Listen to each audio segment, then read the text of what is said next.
تخيل معايا انه راجل واحد قدر ينوض الرعب في دولة كاملة، رعب الضباط والجيش والشرطة والناس كاملين، واللي دار ابشع الجرائم، وهادشي اللي خلاهم يلقبوا بخفاش الليل.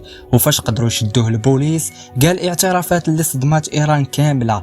المجرم غلام رضا خوشرو في سنة 1997 وبالضبط في مدينة طهران في إيران. كل شيء كان عايش بخير والأمور كانت مزيانة، ولكن فجأة المدينة ولات كتعيش كابوس حقيقي، والرعب دخل لكل دار، والعيالات ما بقاوش كيقدروا يخرجوا بوحدهم ملي كيطيح الظلام، حيت كاين وحش بشري كيتسارى في الزناقي كيتسنى الضحية الجاية اللي غادي يسلب حياتها، ماشي باش يسرقها فقط بل باش ينهي حياتها بأبشع الطرق. كل شيء بدا ببلاغات متتالية للشرطة، اختفاءات مفاجئة لعيالات في مناطق مختلفة من العاصمة. في الأول الشرطة كان كيسحاب لهم حالات اختطاف عادية، ولكن نهار 4 يونيو 1997 لقاو أول جثة محروقة في منطقة بوستان بارديس.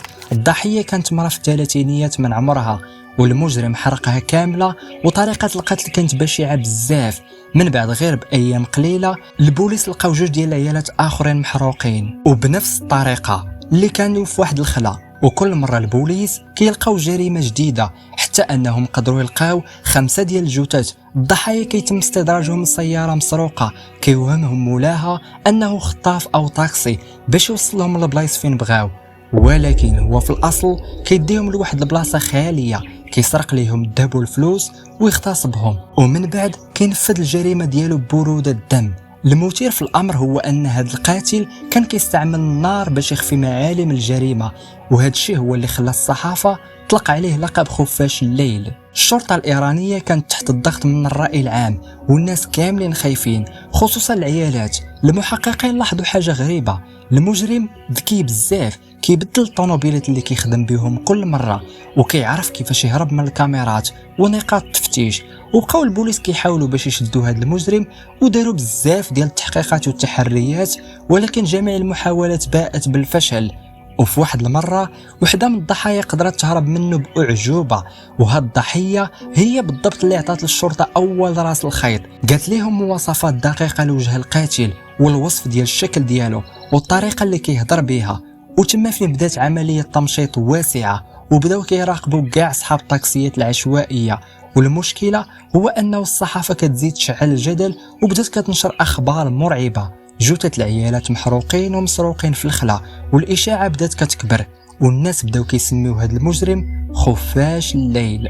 الشرطة حطت كمائن في كاع البلايص اللي كان كيبان فيها، وخدامين 24 ساعة على 24 كيراقبوا حاضين معاه، حتى جا النهار ديال الفرج. في الليلة ديال الاعتقال كانت واحد الليلة اللي درامية، ملي حاصروه البوليس حاول أنه يهرب ويقاوم، ولكن هاد المرة كانت هي النهاية ديالو. ملي دخلوه لغرفة التحقيق المحققين كان كيسحاب ليهم غادي يلقاو وحش ضخم أو شي راجل اللي صحيح، ولكن لقاو غير راجل اللي نحيف وضعيف، الملامح ديالو كانت عادية جدا.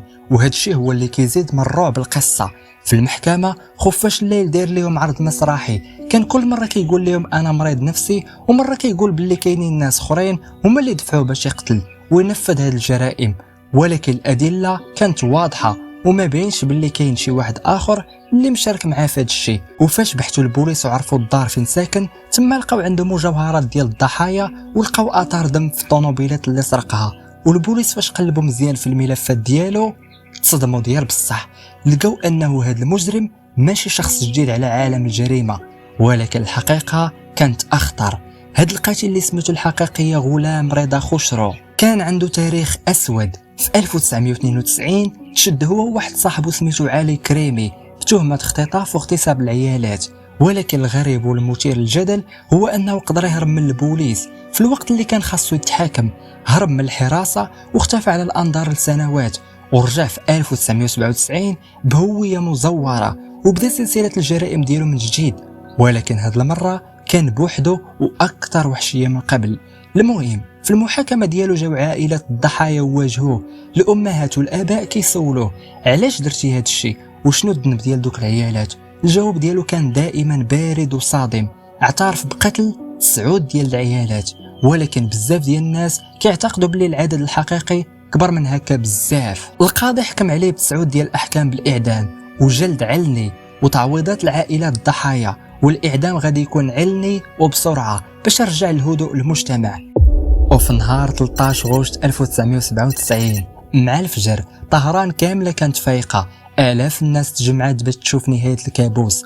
ملي طلع المنصة كان لابس بدلة السجن وما كانش باين عليه الندم نهائيا، وتم فين تنفذ عليه الحكم ديال الإعدام وتسالت القصة ديالو وتغلق الملف ديال خفاش الليل نهائيا. ولكن القصة ديالو بقات محفورة في ذاكرة الإيرانيين حتى اليوم. هاد القصة كتفكرنا دائما بأن المجرمين الحقيقيين ما كيكونوش دائما عندهم قرون أو كيبانوا وحوش، يقدر يكون هو داك الشخص اللي كيبان ظريف ومتخلق. كانت هذه قصة غلام رضا خسرو، الراجل اللي سرق الأمن من مدينة كاملة. قولوا لي في التعاليق واش كتعرفوا قصص مشابهة وقعت في بلدان أخرى، وشنو هو الدرس اللي خديتوه من هذه القصة. كنتمنى من أعماق قلبي أنه الفيديو يكون عجبكم وتكون القصة استمتعتوا بها، وبغيتكم تخليوا لي شي تعليق وشي لايك وتكتبوا لي في التعليق واصل حتى تصل. ما عليا نقول لكم تهلاو، نتلاقاو في الفيديو الجاي إن شاء الله.